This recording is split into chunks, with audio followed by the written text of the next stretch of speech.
Hamza শমীদের coach কে হচ্ছেন বাংলাদেশের ফুটবলে, এটাই এখন সবচাইতে হট টপিক। গতকাল রবিবার 11 জন থেকে 6 জনের শর্ট লিস্টের 3 জনের নাম জানিয়েছিলাম, যাদের মধ্যে ছিলেন ক্রিস কোলম্যান, অ্যান্টন হে এবং টম কনসেনসাও। এবার জানিয়ে দিব বাকি 3 জনের নাম, কারা আছেন সেই লিস্টে। তালিকার 4-এ আছেন ইংলিশ টেকনিক্যাল কোচ টম কুলশো। এই কোচ এর আগে স্টিফেন জেরার্ডের সঙ্গে কাজ করেছেন অ্যাস্টন ভিলা, রেঞ্জার্স এবং লিভারপুলের মতো বড় ইংলিশ ক্লাবের সঙ্গে। তালিকার 5 নম্বরে আছেন জার্মান কোচ হ্যান্স মাইকেল উইস। এই কোচ পূর্বে লাওস ও ফিলিপাইন জাতীয় দলে কাজ করার অভিজ্ঞতা রয়েছে।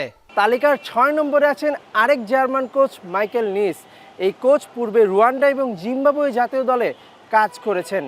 তার মানে সর্বমোট 6 কোচের 3 জন হচ্ছেন জার্মান এবং 1 জন করে হচ্ছেন পর্তুগাল, ওয়েলস এবং ইংলিশ কোচ।